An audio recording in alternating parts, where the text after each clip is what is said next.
मुंबई महाराष्ट्र की है और महाराष्ट्र की ही रहेगी।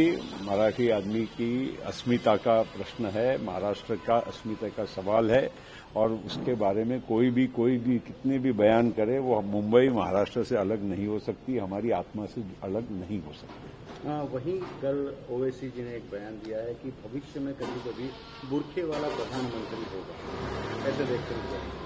अब देखो, ओवैसी अपने एक वोट बैंक बढ़ाने के लिए कुछ भी अपने बयानबाजी करे, उससे कोई बहुत ज्यादा सीरियसली लेने की जरूरत नहीं है। और ये सब लोग अलग अलग जगह पर अपनी अपनी भूमिका रोज बदलते रहते हैं। कभी वोट काटने की भूमिका रहती है, कभी कोई पार्टी को दूसरी तरह से इनडायरेक्टली मदद करने की भूमिका रहती है। ऐसे लोगों को बहुत सीरियसली लेना भी नहीं चाहिए और उनको भी मानने वाले लोगों को भी मैं कहना चाहूंगा कि वो केवल उनका उपयोग करके अपनी राजनीति सीधी उल्लू सीधा करने का काम करते हैं। आज मैनिफेस्टो जाहिर हुआ है दोनों एनसीपी का, कैसे देखते हैं?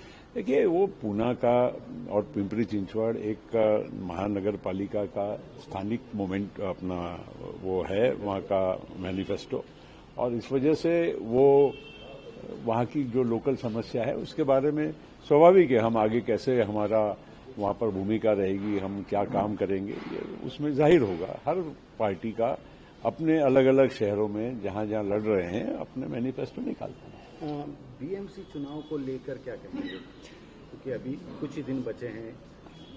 बीएमसी के चुनाव महत्वपूर्ण है, सारी देश की नजर वहाँ पर लगी हुई है और खास करके इसलिए लगी हुई है कि बहुत वर्षों तक बाला साहब ठाकरे की एक अलग भूमिका, एक अलग शैली के वजह से बीएमसी का एक महत्व बना हुआ है।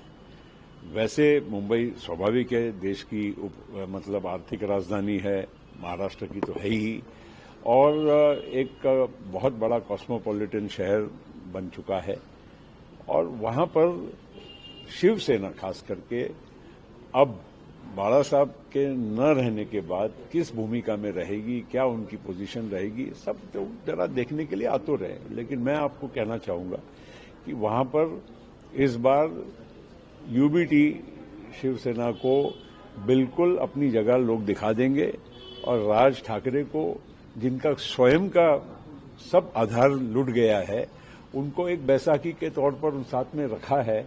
इसी से स्पष्ट हो जाता है कि उनकी क्या परिस्थिति है। रश्मि शुक्ला ने एसआईटी फाइल की है जिसमें उद्धव ठाकरे जब मुख्यमंत्री थे तब एकनाथ शिंदे और देवेंद्र फडणवीस को गिरफ्तार करने की बात चल रही थी।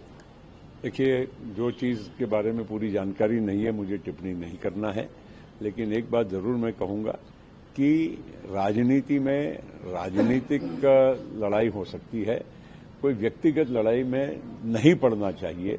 ये खास राजनीति का सिद्धांत ये सभी लोगों ने ये निभाना चाहिए, क्योंकि जिस तरह से राजनीति नए मोड़ के तरफ कई जगहों पर जा रही है, उसमें इन सब बातों को हम लोगों ने विशेष ध्यान देना चाहिए। कल ईडी की कार्रवाई के ऊपर ममता जी का जो जिस तरीके से बिहेवियर रहा है, कैसे देखते हैं एक मुख्यमंत्री?